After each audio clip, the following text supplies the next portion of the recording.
салом алайкум дӯстони азиз, хуш омадед ба канали Шараф Медиа. имрӯз мо тасмим гирифтем ки дар бораи яке аз қаҳрамонҳои филми арӯси замонавӣ Аҳмад Мумтоз Тайланд яъне Ҳусни Курутой ба шумо маълумот диҳем. барои пешрафти кори мо шумо дар комментария фикру ақидаҳоятонро нависонед ва дар видео лайк гузоред ва инчунин дар канали мо обуна шавед ва дӯстонатонро даъват намоед. барои дастгирии ҳаматон ташаккур зиёд. ба шумо тамошои ба фароғат хоҳонам.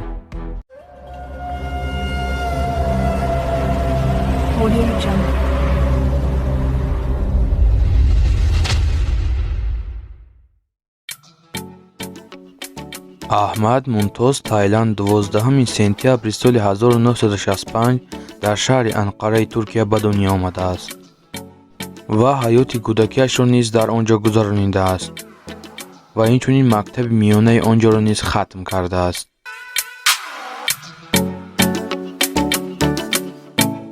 Аҳмад Мумтоз Тайланд консерваторияи давлатии донишгоҳро хатм кардааст. соли 1981 ӯ аввалин бор дар филми «Аймек Бутел» баромад кард. аз соли 1989 то соли 1993 дар театри давлатии Диёрбек ҳунарнамоӣ кардааст.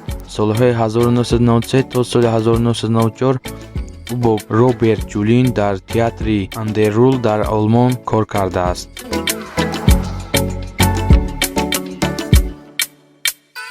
аз он вақт Аҳмад Мумтоз Тайланд ба Юзел Эртен дар бисёр лоиҳаҳои театрӣ кор кардааст.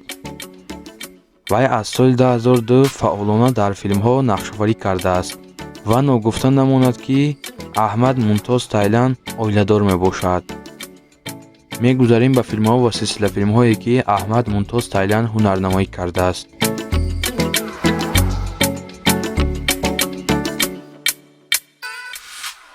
Аҳмад Мумтоз Тайланд соли 2002 дар силсилафилми «Следи на пляжи» нақшоварӣ кардааст. соли 2003 ӯ дар силсилафилми «Инженерӣ» бо тахаллуси Низомиддин нақшоварӣ кардааст. соли 2004 бошад дар силсилафилми «Удал» бо тахаллуси Маккӣ нақшоварӣ кардааст. дар соли 2005 бошад ӯ дар силсилафилми «Осторожный вор» бо тахаллуси Арӣ нақшоварӣ кардааст ва боз дар силсилафилми «Раскажи Истанбул» бо тахаллуси Моҳир нақшоварӣ кардааст.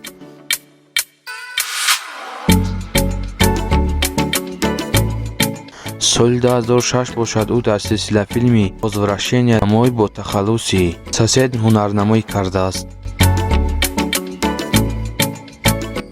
ва дар соли 2007 бошад ӯ дар силсилафилми «Казиб» бо тахаллуси Нияз нақшоварӣ кардааст. соли 2008 бошад ӯ дар силсилафилми «Весная» бо тахаллуси Камол ҳунарнамоӣ кардааст. соли 2009 бошад ӯ дар силсилафилми «Иди Киза» бо тахаллуси Гӯйнеш ва боз дар силсилафилми «Бестен» бо тахаллуси Риза нақшоварӣ кардааст. соли 2010 бошад ӯ дар силсилафилми «Бесконечное» бо тахаллуси Барбарос нақшоварӣ кардааст ва дар соли 2011 бошад ӯ дар силсилафилми «Лайли Инженер» ҳунарнамоӣ кардааст.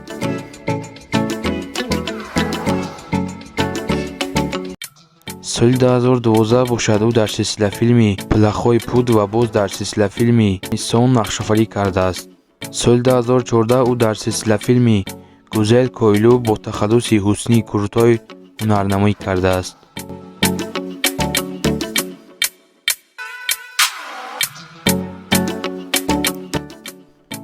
соли 2016 ӯ дар силсилафилми «Песня жизнь» бо тахаллуси Байрам нақшоварӣ кардааст ва боз дар силсилафилми «Тима и Радима» нақшоварӣ кардааст. соли 2017 дар силсилафилми «Секрети жизнь» ва дар соли 2018 дар силсилафилми «Челичёвская вина» нақшоварӣ кардааст ва дар соли 2019 дар силсилафилми «Корса» нақшоварӣ кардааст.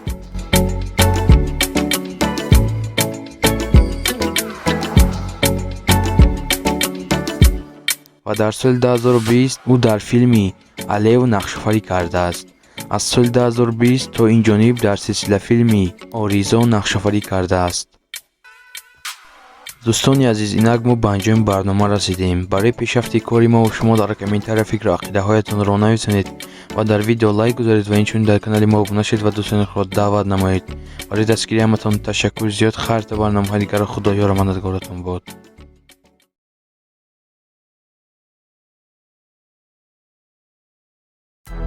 салому алайкум дӯстони азиз, хуш омадед ба канали Шараф Медиа.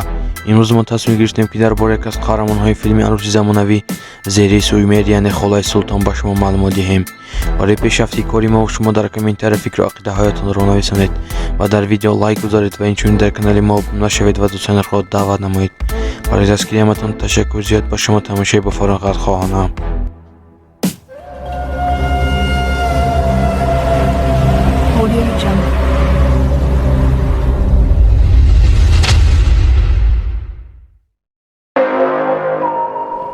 Зерин Суймер 1 январи соли 1945 дар шаҳри Берганарияи Туркия ба дунё омадааст ва ҳаёти кӯдакиашро низ дар он ҷо гузаронидааст.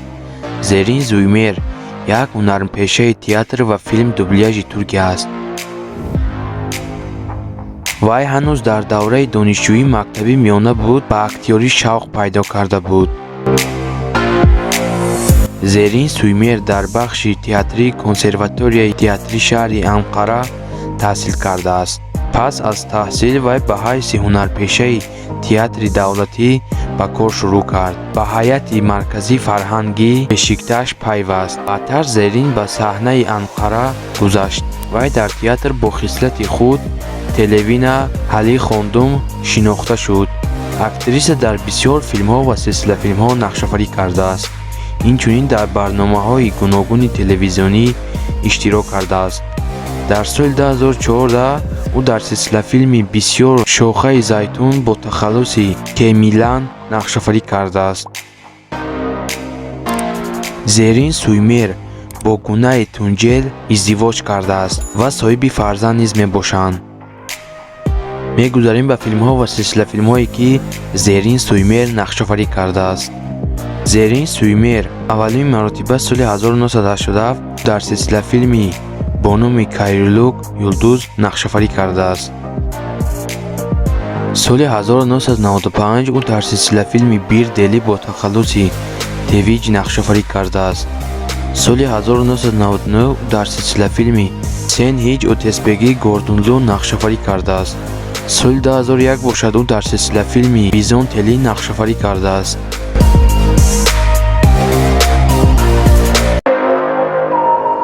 соли 2003 бошад ӯ дар силсилафилми Визонтели Туба нақшофарӣ кардааст.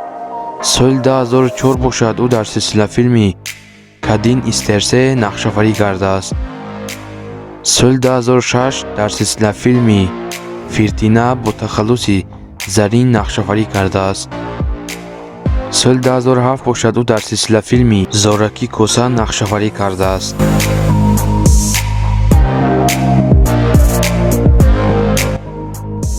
аз соли 2009 то соли 2013 ӯ дар силсилафилми Сакария Фират нақшофарӣ кардааст. соли 2011 ӯ дар силсилафилми Сакли Ҳаятлар нақшофарӣ кардааст.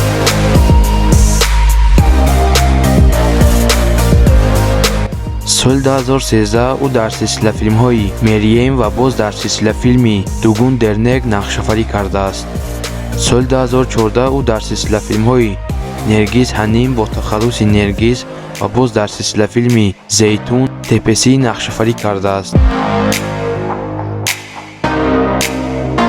аз соли 2014 то соли 2015 ӯ дар яке аз силсилафилмҳои машҳур бо номи Гузел Койлу яъне арӯси замонавӣ бо тахаллуси Султан нақшофарӣ кардааст. ва боз аз соли 2014 то соли 2017 ӯ дар силсилафилми О ҳаят беним нақшофарӣ кардааст.